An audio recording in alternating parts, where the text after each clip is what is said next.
दूध से बनी रसमलाई आप सब तो जरूर खाए होंगे, लेकिन आज हम जो ब्रेड रसमलाई बनाने वाले हैं, यह रसमलाई खाने में बहुत ही स्वादिष्ट होते हैं। इसका स्वाद एकदम दूध की रसमलाई जैसा लगता है और यह रसमलाई बनाना बहुत ही आसान है। इसे बनाने में बहुत ज़्यादा समय नहीं लगता है। यह कम समय में बहुत ही आसानी से बन जाते हैं। तो चलिए हम शुरू करते हैं रसमलाई बनाना। रसमलाई बनाने के लिए हमने यहाँ पर 5 पीस ब्रेड लिए हैं। तो सबसे पहले हम रसमलाई के लिए रबड़ी को तैयार कर लेते हैं।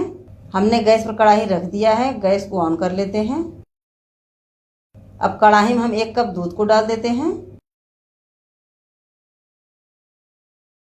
और इसी में 1 छोटी चम्मच देसी घी डाल देते हैं और इसी में हम लगभग 2 बड़े चम्मच मिल्क पाउडर डाल देते हैं। मिल्क पाउडर को हम दूध में मिला लेते हैं जिससे इसमें लम्स न बने। मिल्क पाउडर को हमने दूध में मिला लिया है।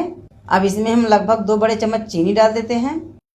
अब दूध को बराबर चलाते हुए चीनी को गला लेते हैं जिससे चीनी दूध में घुल जाए और दूध उबलने लगे।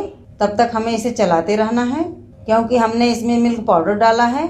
मिल्क पाउडर जो है दूध को जल्दी से गाढ़े कर देते हैं और वो कढ़ाई की तली में चिपकने लगते हैं, इसलिए हम इसे मीडियम आंच पर चलाते रहेंगे। चीनी दूध में घुल चुका है और दूध उबलने लगा है। अब इसमें हम लगभग आधी छोटी चम्मच येलो फूड कलर डाल देते हैं। कलर को हम दूध में मिलाकर येलो कर देते हैं जिससे दूध जो है वो पूरी तरह से पीले रंग में हो जाए।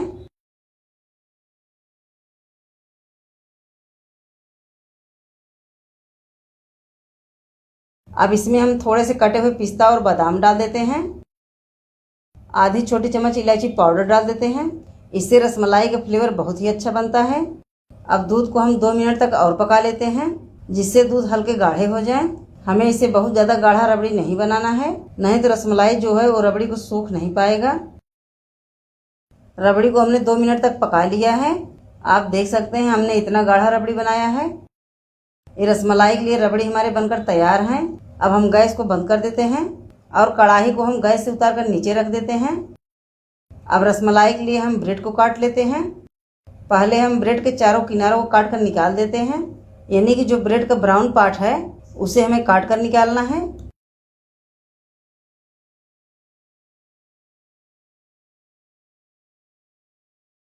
इस तरीके से हम सभी ब्रेड को काट लेते हैं। ये जो ब्रेड का ब्राउन पार्ट है उसे आप फेंके नहीं, इसका आप चीला बना सकते हैं या फिर पकौड़े भी बना सकते हैं। 5 ब्रेड का ब्राउन पार्ट काट कर हमने निकाल दिया है। अब इस प्लेट में हम आधा कप दूध डाल देते हैं। अब हम रसमलाई बनाना स्टार्ट करेंगे। अब 1 ब्रेड उठाकर हम दूध में डुबो देते हैं। इसे हमें पूरी तरह से दूध में भिगो देना है। अब ब्रेड को हम दोनों हाथ से दाबकर इसका दूध निकाल देते हैं। यहाँ पर हमने थोड़े से कटे हुए सूखा मेवा लिया है। अब 1 चम्मच कटे हुए मेवा हम ब्रेड के अंदर रखेंगे। अब ब्रेड को हम चारों तरफ से पैक करके रसमलाई बना लेते हैं। ब्रेड को हम इस तरीके से चारों तरफ से घुमाते हुए पैक कर देते हैं जिससे इसमें से मेवा बाहर ना निकले।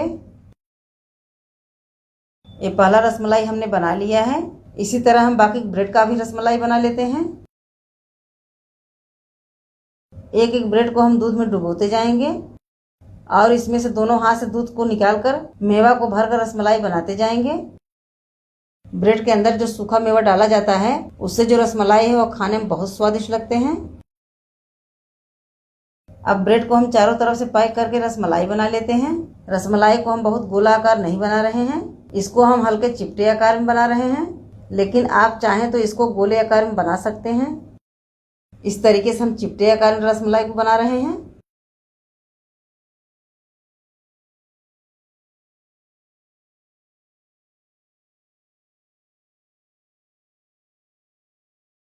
पांचों ब्रेड का रसमलाई हमने बना लिया है। अब इसके ऊपर से हम रबड़ी को डालेंगे। यहाँ पर रबड़ी हमारे ठंडे हो चुके हैं। अब रसमलाई के ऊपर से हम रबड़ी को डाल देते हैं। हम रसमलाई के ऊपर थोड़ा थोड़ा कलछी से रबड़ी डालेंगे जिससे रबड़ी में पूरी तरह से रसमलाई डूब जाए।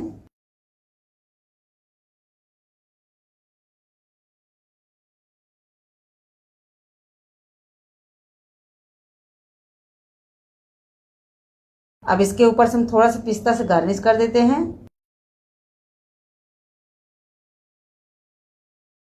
अब आप देख सकते हैं इस तरीके से हमारे ब्रेड के रसमलाई बनकर तैयार हो गए हैं।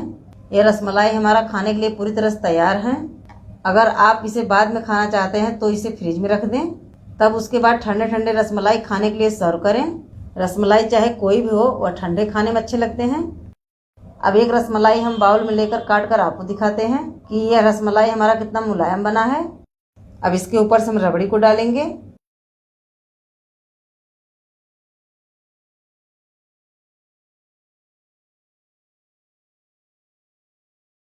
आप देख सकते हैं कितना मुलायम रसमलाई हमारा बना है।